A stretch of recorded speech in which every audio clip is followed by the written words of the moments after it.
Start. Om Shanti. Om Shanti. आज हमारे साथ हैं आदरणीय राजयोगी राजीव भाई जी। और आप बाबा के ज्ञान में 18 वर्षों से चल रहे हैं और काफ़ी एक्सपीरियंस है ज्ञान मार्ग का। तो हम आज भाई जी के अनुभव को सुनेंगे। भाई जी प्रोफेसर हैं, पीएचडी किया हुआ है और कॉमर्स पढ़ाते हैं। तो ज्ञान मार्ग और लौकिक में दोनों में बैलेंस बना के चल रहे हैं। तो आज हम भाई जी के जीवन के अनुभवों को सुनेंगे। वो भाई जी बताएं कि कैसे आप बाबा के ज्ञान की तरफ अट्रैक्शन हुआ आपका। धन्यवाद। ओम शांति। ओम शांति। मुझे जो इस ज्ञान के प्रति अट्रैक्शन हुआ, जब शुरू में मेरी माता जी हमारे नेटिव प्लेस में सेंटर खुला तो 2006 की बात है। तो वो जाती थी, उसके बाद उनको लाने के क्रम के लिए मैं जाता था उनको। जी। फिर मैं 2007 में इस ईश्वरीय ज्ञान में कोर्स किया। मुझे उस समय इतना तो अनुभव नहीं हुआ, लेकिन फिर भी दीदी ने बोला कि आप माउंट आबू जाएं, वहाँ पे आपको बाबा का घर है और वहाँ आपको और अच्छा अनुभूति होगी। क्योंकि मेरी धारणाएं बचपन से थी, तो मुझे दीदी ने जल्दी जाने का मिला मधुबन भाग्य। 2008 में 18 जनवरी के टर्म में मैं पहली बार मधुबन गया था। लेकिन उस बार का जो अनुभव था मेरा, आज दिन तक मैं उसको भूल नहीं पा रहा हूँ। अच्छा, तो बाबा से क्या ऐसा आपको अनुभव हुआ?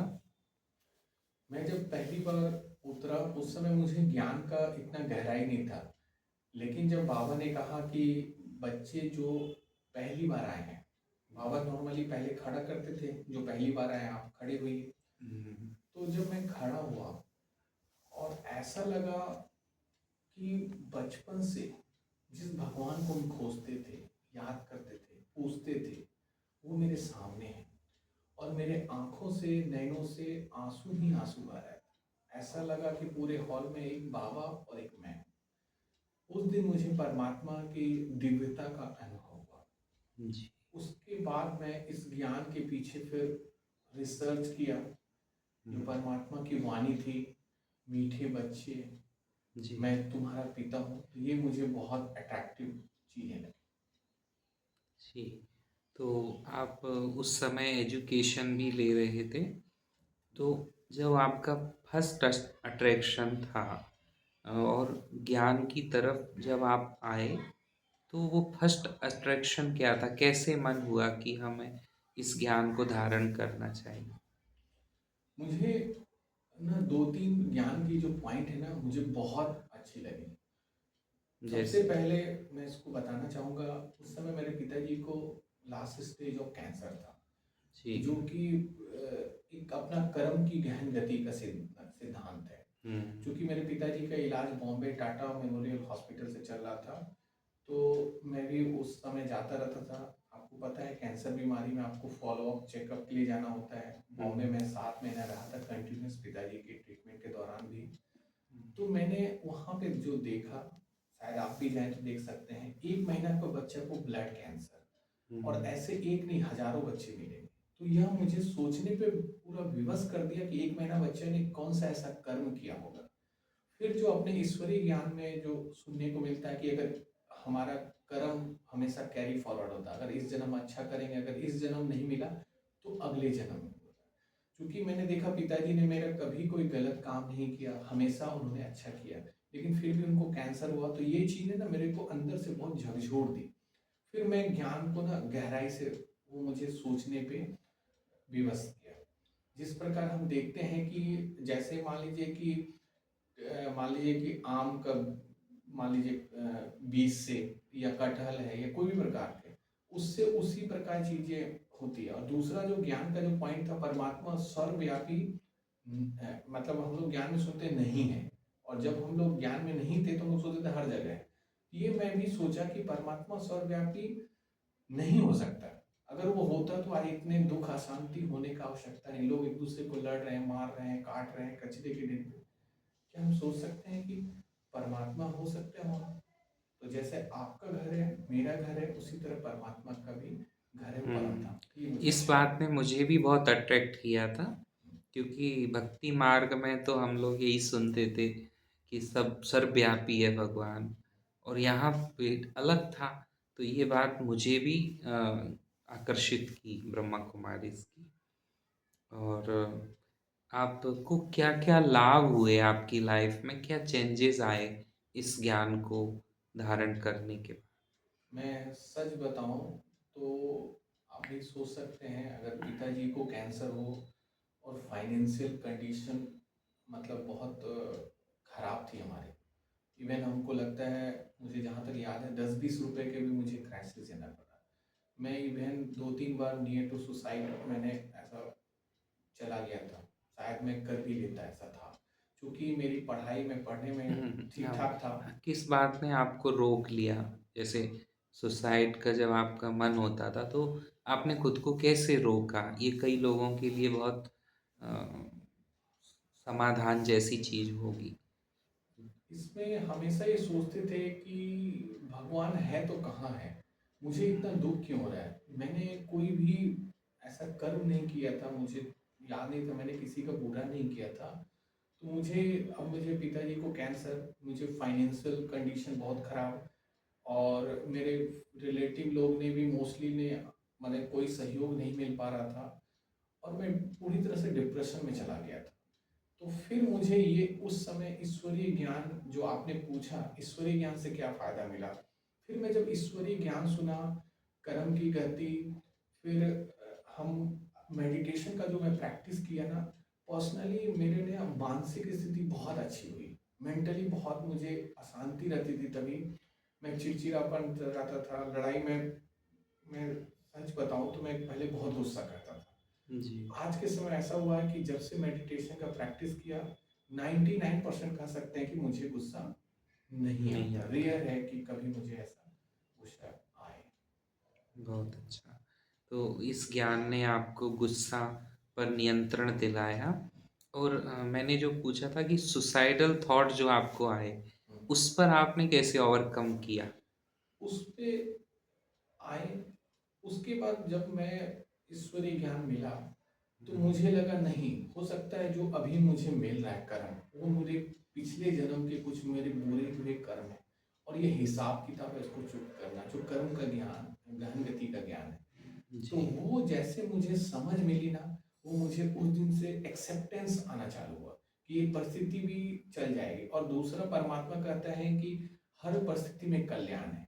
तो वो 2-3 बातें हैं ना, और मुझे बहुत अंदर तक गई। तो धीरे धीरे धीरे पता नहीं परमात्मा के सहयोग से और राजयोग के द्वारा मैं उस परिस्थिति से निकल पाया। क्योंकि जो सुसाइडल थॉट्स होते हैं उनका फ्लो इतना तेज आता है कि व्यक्ति खुद को उस समय रोक नहीं पाता है।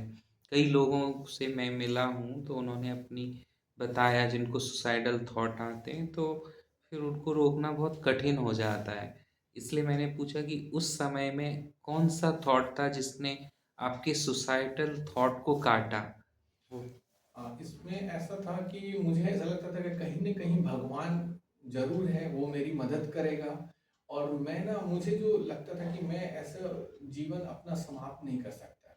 मुझे भगवान एक जीवन वैल्यूबल है। वैल्यूएबल है, ये चीज़ मुझे लगता था। और ख़ासकर जब ईश्वरीय ज्ञान मिला तो ऐसा लगा कि ये भी परिस्थिति मेरे से निकल जाएगी, चली जाएगी। चली यस। जाएगी, और कल आने वाला समय कल अच्छा होगा मेरे लिए। मतलब एक आशा आई। आशा। जब आशा आई, हो पाई, तो निराशा दूर और हो आज के गई। समय में देखा तो मैं देख पा रहा हूँ हर चीज़ से लगभग चीज़ें चली गई। मतलब जो भी फाइनेंशियल से लेके जॉब से रिलेटेड सब चीज़ें मैं अच्छी ओवरकम हो कर गई। अच्छी हो हाँ, तो मतलब अ, आज अगर किसी के मन में सुसाइडल थॉट आ रहे हैं तो वो ये नहीं सोचें कि ऐसा समय हमेशा रहने वाला है। सब चीज़ें पार हो जाती हैं, समय निकल जाता है, चीज़ें अच्छी हो जाती हैं। तो भाई जी, आप यूथ के लिए क्या कहना चाहेंगे? चूँकि आप कॉलेज में पढ़ाते हैं, यूथ के साथ इंटरेक्शन में रहते हैं, तो आप यूथ के लिए क्या कहना चाहेंगे? आजकल यूथ को क्या करना चाहिए? उन्हें कैसे मोटिवेट करेंगे? हाँ, ठीक आपने बताया, जैसा कि मैं कॉलेज में असिस्टेंट प्रोफेसर वर्क कर रहा हूँ, और मैं जो बीबीए, बीकॉम, कॉमर्स और मैनेजमेंट के बच्चों को पढ़ाता हूँ। तो मुझे जो लगता है, यूथ को ना थोड़ा सा मेडिटेशन बहुत ज़रूरी है। मुझे जो पर्सनली लगता है, उनको अभी की यूथ को ना मानसिक रूप से मैंने शांति नहीं, उनको लगता है एक साथ रील बना लें, फिर इधर घूमने चले जाएं, कुछ शौकिया तौर पे उनकी हॉबी होती है, ये नशा कर ले, वो कर ले। उनको पहले समझ जाना पड़ेगा कि ये हमारे लिए अच्छा नहीं है। अभी उनको पूरी तरह से पहले पढ़ाई पे फोकस करना चाहिए, फिर उसके बाद धीरे धीरे उनकी जैसे अपने या तो जॉब करें या बिजनेस करें, जैसे अपने घर वालों को सहयोग कर सकें, और अपने जीवन को ना नशा मुक्त करें। नशा कोई भी चीज़, मुझे याद है कि बचपन से मैं कभी कोई चीज़ का नशा नहीं करता हूँ। तो नशा मैंने देखा है मेरे अपने दोस्तों को, नशा कोई भी चीज़ अच्छा नहीं होता है। ना वो साइंटिफिक रूप से हमारे शरीर के लिए अच्छा है, और ना मानसिक रूप से हमारे लिए अच्छा है। जी। तो नशे से बचें, और आजकल जो यूथ के अंदर बुराइयां आ रही हैं, उनको कंसंट्रेट नहीं हो पा रहा है, तो और फोकस नहीं कर पा रहे हैं, तो इसका कोई समाधान है? बिल्कुल, आपने ठीक बोला। आपको थोड़ा-सा, सबको, यूथ को थोड़ा मेडिटेशन ज़रूर करना चाहिए। जैसे देखिए, अगर हम मोबाइल को चार्ज नहीं करेंगे तो मोबाइल में कोई काम करेंगे। जी। सेम थिंग अभी हम जो देख रहे हैं, यूथ की एनर्जी पूरी तरह से डाउन है। तो उसको हम अगर पॉजिटिव थॉट भी करें, घर में अगर पॉजिटिव, मान लीजिए हम मेडिटेशन या फिर पॉजिटिव थॉट उसको सुने, अच्छे म्यूजिक, मेडिटेशन म्यूजिक को सुने, पॉजिटिव अपने अंदर भरते जाएंगे, तो जो हमारी नकारात्मक निगेटिव एनर्जी है, तो वो धीरे धीरे समाप्त होगी। यूथ को चाहिए कि एक्सेप्ट करें, सभी का जीवन अलग अलग है।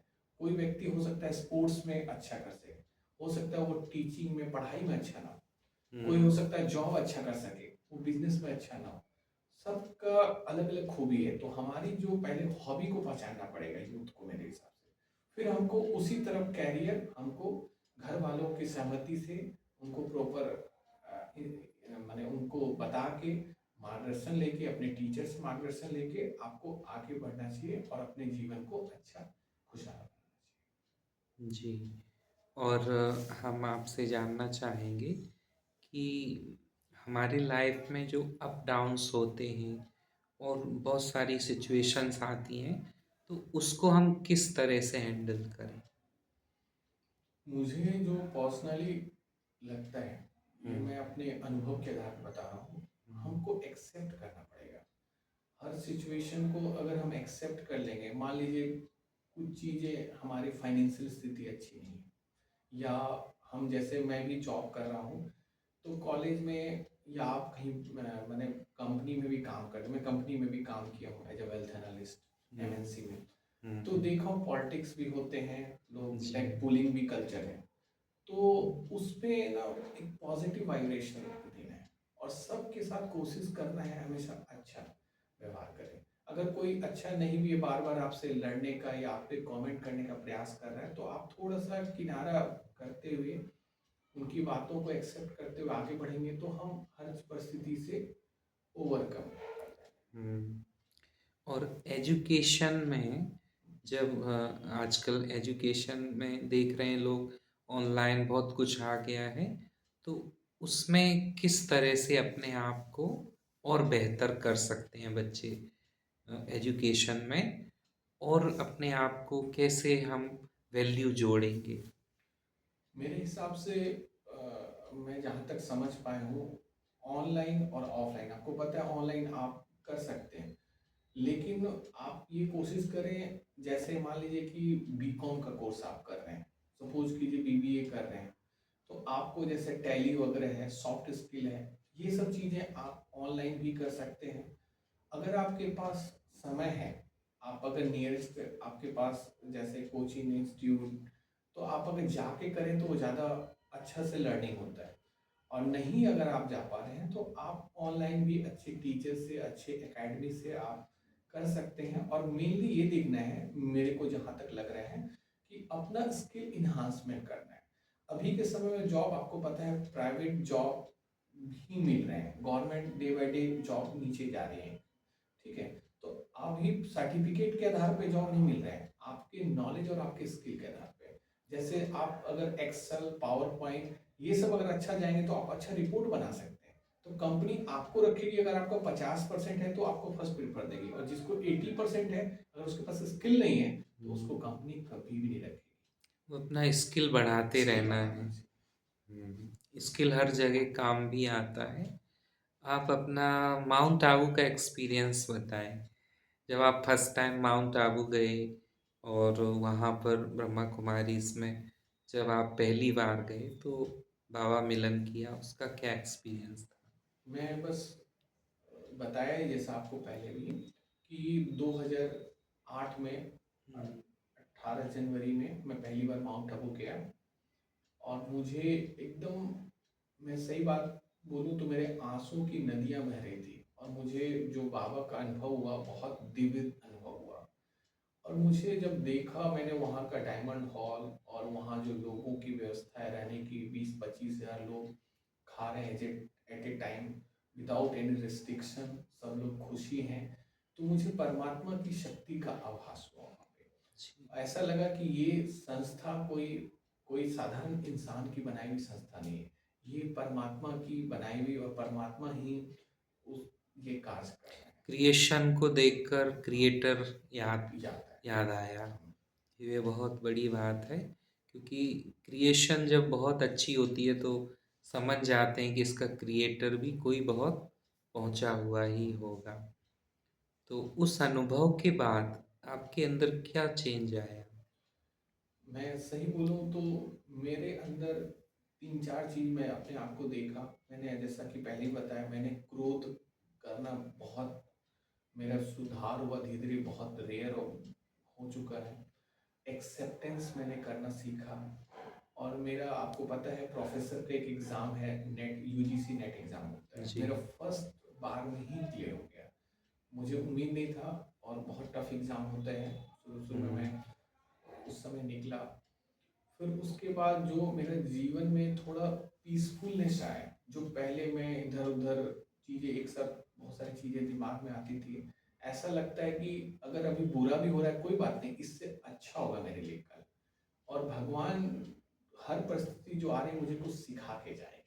तो ये सब जो मेरे को ईश्वरीय ज्ञान से जो प्राप्ति हुई, बहुत मेरे लिए एक लर्निंग मोमेंट थी। आपकी लाइफ में एक क्राइसिस भी आया, एक्सीडेंट हुआ आपका, तो उस समय भी आपने भगवान की मदद का अनुभव किया, उसके बारे में थोड़ा एक्सप्लेन करें। ठीक बताया भाई आपने। तो मैं एज ए प्रोफेसर वर्क करता था, तो मेरा सेकेंड हाफ में कोचिंग के क्लासेस करते थे। तो मैं लेक्चर के लिए निकल रहा था, करीब आई थिंक 3:30 का टाइम था, और मैं लेक्चर के लिए जा रहा था। तो अचानक एक चौराहे पे मेरी गाड़ी, हार्डली मुझे लग रहा है 30 से 40 की स्पीड होगी, बॉम्बे में मैं तभी था। और एक टू दूसरी, व्हीलर या हाँ, फोर? टू व्हीलर था मेरे पास, आई हम्म, थिंक हीरो की पैशन प्रो गाड़ी थी, जी। टू व्हीलर था। और एक दूर से, एक अपोजिट डायरेक्शन से एक जो व्यक्ति आया, और 90-100 की स्पीड में मुझे पूरी तरह से उसने उड़ा दिया, एक तरह से उड़ाना ही कहेंगे। तो मैं एकदम अचेत अवस्था में पहुंच गया, और उस 15 मिनट तक तो मुझे होश ही नहीं था कि मैं कहाँ हूँ। उसके बाद फिर मुझे फ्रेंड सबको बुलाया, और मेरा पूरा पैर, मैंने समझिए कि पूरा फूल गया था, फ्रैक्चर ही टाइप का था। और मेरा 1 महीना कंप्लीट बेड रेस्ट था। तो उस समय जब मैंने मेडिटेशन किया, परमात्मा की अनुभूति किया, तो बहुत ज़्यादा असहनीय पीड़ा थी। लेकिन जब सुबह योग करता था अमृत वेले, तो मुझे ऐसा लगता कि परमात्मा मेरा पाँव दबा रहे हैं। तो धीरे धीरे धीरे जो इतना दर्द था वो बहुत कम हो गया। तो और दूसरा मुझे ये लगा कि जिस व्यक्ति ने मेरा एक्सीडेंट किया था, किसी जन्म का कुछ हिसाब किताब रहा होगा। तो मैंने उसको ज़्यादा कुछ नहीं बोला, मैंने बोला ठीक है, कोई बात नहीं। तो इस तरह से परमात्मा के ज्ञान का मैं, मुझे अपने जीवन में उस समय मैंने अप्लाई किया, और मुझे बहुत अच्छा लगा। 1 महीना बेड रेस्ट था, तो हर चीज़ मुझे प्रैक्टिकली बहुत अच्छा फील हुआ उस समय। क्या और कोई ऐसे ईश्वरी मदद का एक्सपीरियंस जो आपके दिल को छू गया हो? ऐसे तो बहुत सारे हैं। जब मैं परमात्मा से आई थिंक 2013 20 मार्च को मुझे परमात्मा से मिलने का मौका मिला, जो कि स्टेज पे जाने का। मैंने बस एक थॉट रखा कि मुझे परमात्मा बाबा से स्टेज पे मिलना है। मैंने उसके लिए 3-4 घंटे योग किया बाबा की कुटिया। कौन सा टर्न था? टर्न आई थिंक महाराष्ट्र का टर्न था और 2020 मार्च का था और 2013 मैंने योग किया। तो उस समय जो बाबा की टचिंग आई कि आप बच्चे कोशिश करना, तो मैंने 3-4 जगह से कोशिश किया, तो कहीं से भी मेरा कुछ ये नहीं हो पाया। अचानक तभी के टाइम में बाबा 10 सवा 10 10-20 तक रहते थे। अचानक मुझे 10 बजे लगा कोई मुझे शक्ति खींच रही है। फिर मैं पीछे की तरफ गया और एक भाई जी जिसको मैं कभी जानता नहीं, कभी मिला नहीं, उन्होंने एक रिबन दिया। एक रिबन टाइप की मिलती थी स्टेज पे जाने के लिए, और मैं गया और मेरी खुशी का ठिकाना नहीं रहा। मैं रात भर सो नहीं पाया। मुझे तो आप और भगवान आमने सामने थे, उनसे आप दृष्टि दे रहे थे, तो उस समय का आपका क्या एक्सपीरियंस था, क्या फील हुआ आपको? सच बताऊं तो वो अनुभव को मैं बता नहीं सकता। मतलब इतना मेरे लिए ना, बोलते हैं कपाली खुशी, इतनी खुशी थी ना, मैं रात भर सोया नहीं। बोलते हैं भगवान का दृष्टि अगर पत्थर पे बन पड़ता है तो सोना बन जाता है। मैंने इसीलिए बैठ के, आधा बैठ के मैंने दृष्टि लिया और मैं बहुत मतलब खुश हूँ। आज दिन तक भी वो समय, वो मोमेंट याद करता हूँ ना, तो मेरे लिए बहुत मतलब लाइफ का एक मेमोरेबल मोमेंट है। मैं कभी जीवन भर भूल नहीं सकता बस। आगे क्या प्लान है? अभी आप क्या पुरुषार्थ करते हैं और आगे क्या पुरुषार्थ का प्लान है? मैं यही सोचता हूँ, अपने जीवन को जितना सिंपल बना के रखो, एक्सेप्ट करते रहो। हर कोई का पार्ट अपना चल रहा है। और अभी समय, आप चूंकि मैं प्रोफेसर हूँ, मैं देखता हूँ, चूंकि मुझे पढ़ाना रहता है इन्वायरमेंट वगैरह, स्टडी बिजनेस इन्वायरमेंट, तो मैं देखता हूँ, खुद स्टडी में खुद करना पड़ता है हमको। देखता हूँ पूरे वर्ल्ड की सिनारियो बहुत उथल पुथल है। तो मैं यही सोचता हूँ कि ये सब चीज़ों से मैं उपराम हूँ, और जिस दिन भी समय आएगा, उस दिन हमारे जाने का समय आएगा और मैं चला जाऊँगा खुशी खुशी, हाय हाय करके ना जाऊँ। बस अपने आप को स्टेबल, शांत, पीसफुल। स्टेबिलिटी है, मतलब स्टेबल करने का पुरुषार्थ करते हैं। और फ्यूचर प्लानिंग क्या है पुरुषार्थ की? फ्यूचर में मुझे ऐसा लगता है कि सिंपल ही रहना है, ज़्यादा कुछ नहीं। यही अंत का, जैसे एक मुरली की वाणी है, नष्ट मोहा स्मृति लब्धा। जी। मतलब ना किसी में लगाव, ना किसी में घृणा। तो मैं यही सोचता हूँ कि कभी कभी हो जाता है, ऐसा नहीं है, गलती मेरे से भी होती है। जैसे बहुत लोग, आपको पता है, लेग हाँ, पुलिंग अगर कल्चर रहता अगर है। गलती किसी से हो जाती है तो सामने वाला दूसरे से परफेक्शन चाहता है। तो अगर वो परफेक्शन नहीं होती है तो वहाँ पर रिलेशन बिगड़ते हैं। तो उसको किस तरह से, क्या सोच करके हम उसको हैंडल करें, कैसे चलाएं रिलेशंस को? ये सच कहा आपने, क्योंकि मैं प्राइवेट जॉब कम से कम 5-6 जगह कर चुका हूँ।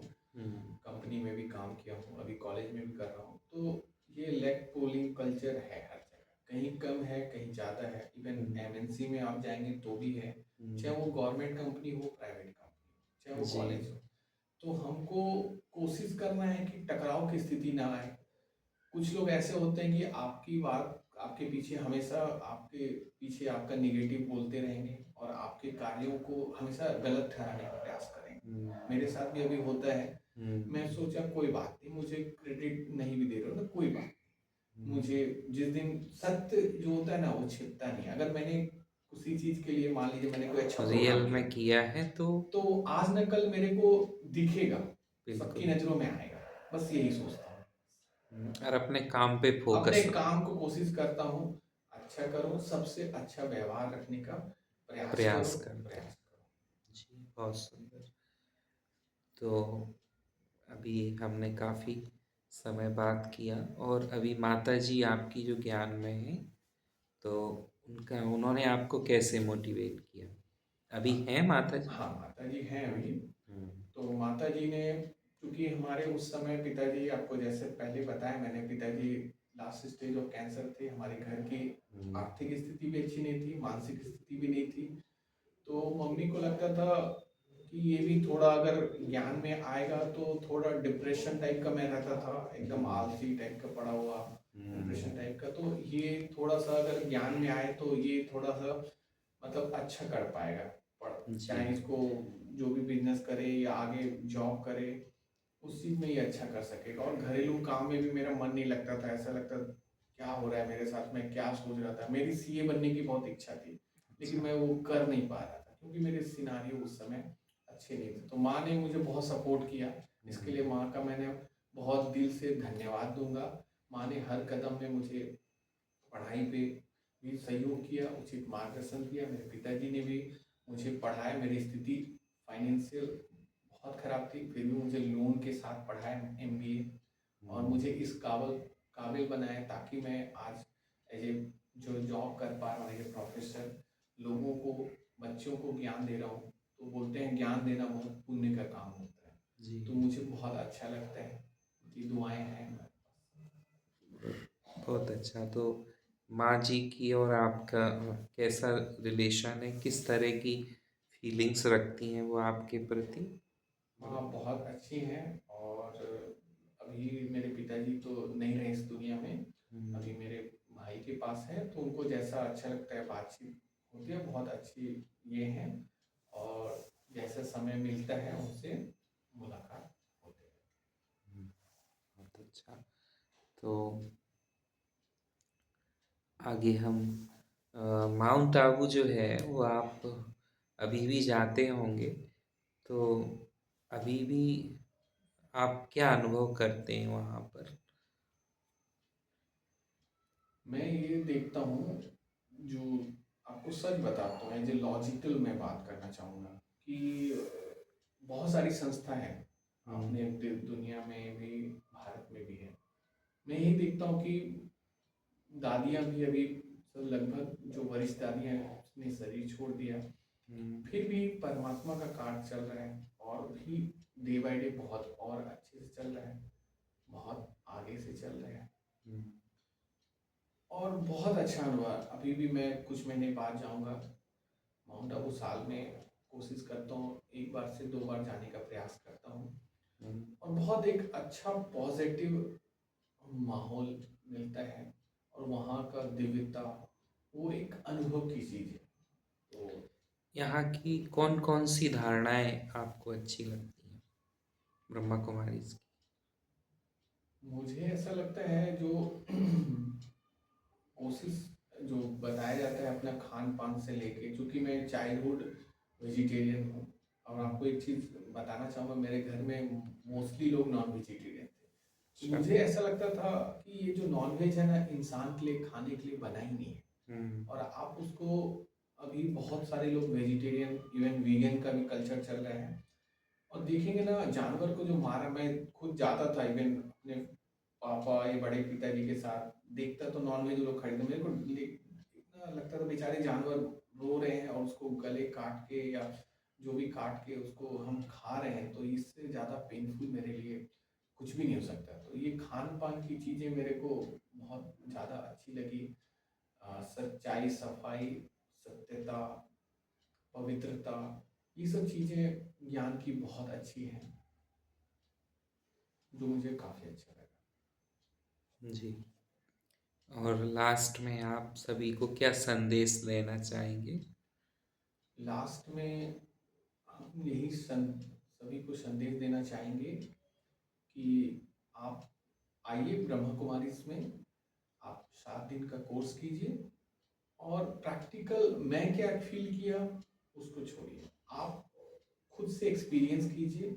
और खासकर मेडिटेशन, आई थिंक इसलिए इसको राजयोग बोलते हैं, मास्टर ऑफ सेल्फ, उसको अनुभव कीजिए तो सही में जीवन में चैलेंज कर सकता हूँ बहुत ज़्यादा। आप मतलब नहीं तो थोड़ा बहुत तो आपको जरूर आपको जीवन में परिवर्तन दिखेगा।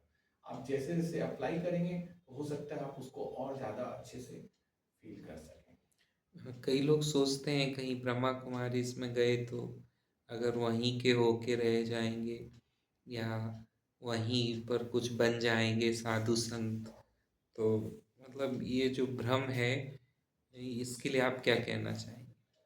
ऐसा कुछ नहीं है। मैं फैमिली आपको बता दूं, हम लोग फैमिली मेंबर, मैं और मेरे युगल, हम लोग वो भी चलते हैं और हम लोग बहुत अच्छे, वो भी गवर्नमेंट जॉब में हैं, वो भी बहुत अच्छे से जॉब करते हैं। घर का कार्य करते हुए हम लोग सहयोगी रूप से मतलब चलते हैं। और जो ज्ञान है ना, आपको प्रैक्टिकल ज्ञान है। आपको घर गृहस्थ में रहते हुए कमल फूल समान अपना जीवन बनाना है, और ये कोई संन्यास वाली कोई बात नहीं है। इसीलिए ब्रह्मा कुमारी इसका जो ज्ञान है आपको सबसे अलग दिखेगा। जी। तो सभी के घरों में मतलब सुख शांति आती है और आपस में कोई रिलेशन और अच्छे हो जाते हैं। हम्म, क्योंकि यहाँ पर मन की शुद्धि पर ध्यान दिया जाता है, मानसिक शुद्धि पर ध्यान दिया जाता है। तो आप दोनों घर गृहस्थ में ही रहते हैं, तो आपकी फैमिली में सब कुछ अच्छा चलता है? हाँ, एक्चुअली बहुत अच्छा चलता है। बहुत अच्छे से सहयोग चाहे घर के काम हो, घर का जो भी काम होता है, आपको पता है घर के काम बहुत सारे होते हैं, तो एक दूसरे को मिलते हुए सहयोग करते हुए, क्योंकि वो भी जॉब में है, मैं भी जॉब में हूँ, तो मिलते हुए एक ईगो की फीलिंग न रहते हुए, ये तो बहुत बड़ी बात हाँ, है। तो फिर इससे हम मतलब बहुत अच्छे से घर को एकदम सुखमय ढंग से हम चला पाते हैं और दोनों आदमी चल पाते जी। कई लोग कहते हैं ब्रह्मा कुमारी इसमें जाएंगे तो भाई बहन बना देंगे, इस पे क्या कहेंगे? हैं। आई थिंक अगर ये ऐसा कुछ नहीं है, बस ये सोच का है। अब आप अगर सही में देखो तो ऐसा कुछ नहीं है, मुझे ऐसा तो कहीं नहीं लगा। बाकी देखिए, बहुत सारी नकारात्मक चीज़ें लोग फैलाते हैं, उनका काम है निगेटिव को फैलाना। आप कहीं भी, जैसे आपके पास एक ग्लास में आधा ग्लास पानी है और आधा ग्लास खाली है, तो आप उसमें एक पॉजिटिव ढंग से ये बोल सकते हैं कि ग्लास में आधा पानी भरा हुआ है, और नेगेटिव ढंग से आप बोल सकते हो आधा ग्लास खाली है। तो आपको ये देखना है कि आप वहां जाके आप क्या पॉजिटिव है।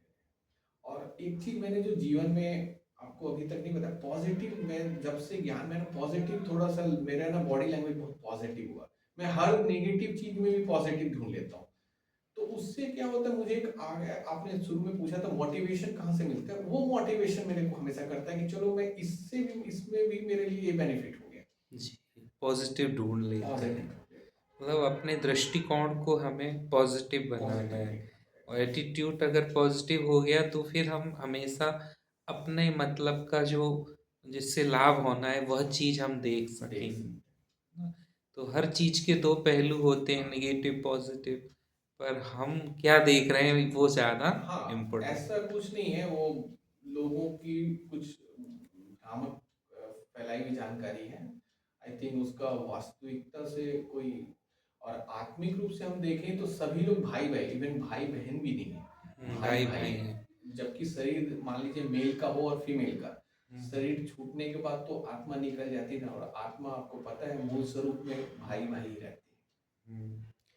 तो जब फिजिकल आप रहते हैं ग्रस्त में, तो फिजिकल अट्रैक्शन होते हैं तो उसको आप कैसे हैंडल करते हैं, अगर क्या नहीं होते हैं? मुझे ऐसा लगता है कि ये सच्चाई है, आपने सही क्वेश्चन पूछे हैं। लेकिन उसको फिर हमने समझ के रूप से, मतलब एक ज्ञान का वो मतलब, समझ क्या है, किस तरह से अगर कोई उसको धारण करना चाहते हैं तो वो समझ क्या है? हम वही कॉन्शस में, जैसे मेल फीमेल का कॉन्शस से अगर हम निकल पाए ना, हम्म, तब अट्रैक्शन कम हो जाता है। अगर हम वो कॉन्शस में रहेंगे ना, तो वो चीज़ें अट्रैक्ट करती है। ये सच्चाई है, ये साइंटिफिकली प्रूव चीज़ें हैं कि अगर आप कॉन्शस में है, इधर से फीमेल और ये मेल है, तो हम्म। अपोजिट बोलते हैं, चीज़ें अट्रैक्ट करती हैं। हाँ, लेकिन कई मैं मेल से मिला हूँ, भाइयों से बात की है, तो वो ये कहते हैं कि ये तो हमारे अंदर तक वो हुआ है, मतलब हम इसको ही फील करते हैं कि आई एम मेल, तो इस कॉन्शियस को कैसे चेंज करेंगे? अब देखिए, मैं तो सच बोलूँ, जो मैं पर्सनल जीवन में फील किया, थोड़ा सा रहता है, मेल पर्सन मेल आप रहते हो, तो ये सच्चाई है, इसमें कोई भी नहीं है। लेकिन धीरे धीरे जब मैं इस गृहस्थ जीवन में आया, तो धीरे धीरे शुरू में चीजें लगती हैं, सच्चाई है ये। लेकिन फिर धीरे धीरे अगर हम ज्ञान को, मेडिटेशन प्रैक्टिस करते हैं और ज्ञान का मनन चिंतन करते हैं, तो धीरे धीरे हमको समझ आने लगता है, अंडरस्टैंडिंग आने लगता है। तो उससे हमारा बॉडी कॉन्शियस ना, वो चीजें निकल जाती हैं। जी, कॉन्शियसनेस चेंज होता है तो थॉट पैटर्न भी भी चेंज चेंज हो जाता है। ये बहुत अच्छी बात है। और थॉट पैटर्न चेंज होते ही अपना एटीट्यूड भी, दृष्टिकोण भी चेंज हो जाता है। तो घर गृहस्थ में सुख शांति आ जाती है, स्टेबिलिटी हो जाती है। अभी हम लास्ट में जाते जाते आपसे जानना चाहेंगे कि ज्ञान मार्ग में चलना सरल है या कठिन है? सच बोलो, सच्चाई बोलना चाहिए मेरे हिसाब से। जी, सहज भी है और मुश्किल भी दोनों कैसे है। हो दोनों सकते कैसे, अब ये चीज जैसे सिक्के के दो पहलू हैं, हैं? जी, हेड्स और टेल्स होते हैं। जी, आपको अभी कुछ समय पहले मैंने नजरिया कर दिया। जी, सहज क्या होता है, आप अगर जैसे मान लीजिए, मैं एक एग्जांपल देता हूँ, आप ये सोचेंगे कि नॉनवेज खाना अच्छा नहीं है हेल्थ के लिए, और उसको आप जब देखेंगे नॉनवेज कैसे बन रहा है, वो कैसे आ रहा है मार्केट से, तब हमको सहज लगता है। अब जैसे मेरे लिए नॉनवेज छोड़ना कोई मतलब बड़ा चीज नहीं है, मैंने तो बचपन से कभी नहीं खाया। अब मुश्किल कब होता है, जो लोग खाते हैं वो थोड़ा सा जब छोड़ते हैं उन चीजों को, जैसे किसी भी प्रकार का हम लोग को बताया जाता है नशा नहीं करना चाहिए, तो हम जब उस चीजों को पॉजिटिव और उसका जो इफेक्ट होता है हेल्थ पे, और आप देखिएगा जैसे माने कोई भी चीज खान पान का चीजों पे, तो वो चीज अगर हम समझेंगे ना, तो वो चीज हमारे लिए सहज होता है। और मुश्किल कब होता है, जब हम उस चीज को, जैसे हम ये देखें कि हम अगर अभी उस चीज को छोड़ते हैं, जैसे कोई भी व्यसन है, खान पान है, तो हमें क्या प्राप्ति होगा फ्यूचर में, हमारा जीवन शालीनता से, सुख में, प्योरिटी से भर जाएगा। और जी, अगर हम नहीं छोड़ेंगे, तो हमको फिर वो मुश्किल लगने लगेगा कि भाई बहुत मुश्किल है इसमें चलना। तो इसीलिए आई होप मैंने इसका दोनों तरफ से आपको आंसर समझाने का प्रयास किया। नहीं, बहुत अच्छा। आपने सच्चाई से, ईमानदारी से और अपने अनुभव के आधार पर जो भी आंसर दिए हैं बहुत ही अच्छे हैं और बहुत ही अनुभवी हैं। मुझे लगता है बहुत सारे लोगों को इससे हेल्प ज़रूर मिलेगी। और नेक्स्ट टाइम हम एक सेशन और आपके साथ करेंगे। और आप में से जो भी भाई बहनों को कोई प्रश्न हो तो आप नीचे कमेंट में पूछ सकते हैं। अगली बार के सेशन में हम इसको एपिसोड में कवर करेंगे। और सभी को बहुत बहुत प्रेम, धन्यवाद। ओम शांति।